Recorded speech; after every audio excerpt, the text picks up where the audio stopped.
नमस्कार, जय Jagannath. Welcome to my YouTube channel doctor Surekha Das. आज आम जेहेतु आज संक्रांति महादेवंकर बार, हर हर महादेव, ओं नमः शिवाय। तेणु आज आम शिव पंचाक्षर स्तोत्रम शुणिबा। शिव हेउछंती संस्कृत व्याकरणर मूल। महर्षि पाणिनि तांकर अष्टाध्यायी सूत्र रे संज्ञा प्रकरण रे एक कथा कहिचंती जे चतुर्दश माहेश्वर सूत्र सेइथिरु ही आमर शब्द भंडारर सृष्टि। नृतावसाने नटराज राजो ननाद ढक्कां नवपंचवारम् उद्धर्तु कामः सनकादि सिद्धान् एतद् विमर्शे शिवसूत्र जालम्।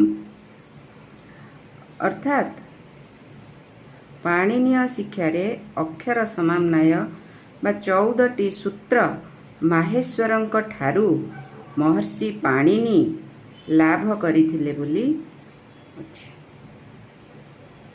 येनाक्षर समाम्नायम् अधिगम्य महेश्वरात् कृष्णं व्याकरणं प्रोक्तं तस्मै पाणिनये नमः।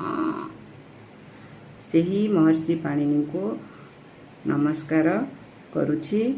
एवं आज जेहेतु संक्रांति शिवंकर बार, नृतावसान समय रे नृत्य करिया महेश्वर शिव जेतबळे तांडव नृत्य कले सेतबळे तांकर डंबर वादनरू एही 14टी सूत्र सृष्टि हला। एही 14टी सूत्र उत्पन्न होइथिबारु एहाकू चतुर्दश माहेश्वर सूत्र बोली कहा जाए।